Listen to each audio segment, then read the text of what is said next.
S Satheesh CPIM Ernakulam ജില്ലാ secretary Arjun Mattannur ചേരുന്നു. നമുക്കൊപ്പം അർജുൻ മട്ടന്നൂർ പ്രതീക്ഷിച്ച പേരിലേക്ക് തന്നെ എത്തുന്നു. എസ് സതീഷിനെ ഏകകണ്ഠമായി തെരഞ്ഞെടുക്കുകയായിരുന്നില്ലേ?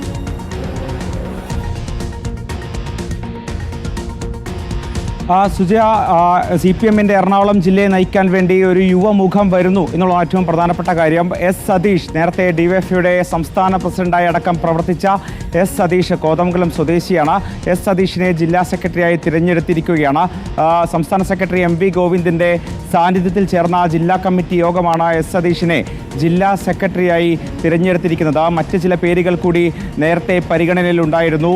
CB ദേവദർശൻ, അതോടൊപ്പം തന്നെ മേയറായ M അനിൽകുമാർ അടക്കമുള്ള ആളുകളുടെ പേരുകൾ സജീവമായി പരിഗണനയിലുണ്ടായിരുന്നു. പക്ഷേ എസ് സതീഷിൻ്റെ പേരിലേക്ക് തന്നെ എത്തുകയാണ്. പ്രത്യേകിച്ച് മെട്രോ നഗരമാണ്, കൂടുതൽ യുവാക്കളടക്കമുള്ള നഗരം, അതോടൊപ്പം തന്നെ അത്തരമൊരു ജില്ല, ആ ജില്ലയെ നയിക്കാൻ വേണ്ടി ഒരു യുവമുഖം വരുന്നു എന്നുള്ളതാണ് ഏറ്റവും പ്രധാനപ്പെട്ട കാര്യം. വയനാടിനും കണ്ണൂരിനും പിന്നാലെ, കോഴിക്കോടിനും പിന്നാലെ ഇപ്പോൾ ഒരു യുവ നേതാവ് എറണാകുളം ജില്ലയുടെ ജില്ലാ സെക്രട്ടറി ആകുന്നു എന്നുള്ളതാണ് ഏറ്റവും പ്രധാനപ്പെട്ട കാര്യം. നേരത്തെ ഉണ്ടായിരുന്ന ജില്ലാ സെക്രട്ടറി CN മോഹനൻ സംസ്ഥാന സെക്രട്ടേറിയറ്റിലേക്ക് തിരഞ്ഞെടുക്കപ്പെട്ടതിന് പിന്നാലെയാണ് ഇവിടെ പുതിയ ജില്ലാ സെക്രട്ടറിയെ തിരഞ്ഞെടുക്കേണ്ട സാഹചര്യമുണ്ടായത്. നേരത്തെ P രാജീവ് ഒഴിഞ്ഞപ്പോഴാണ് CN മോഹനൻ 2018-ൽ ജില്ലാ സെക്രട്ടറി ആയത്.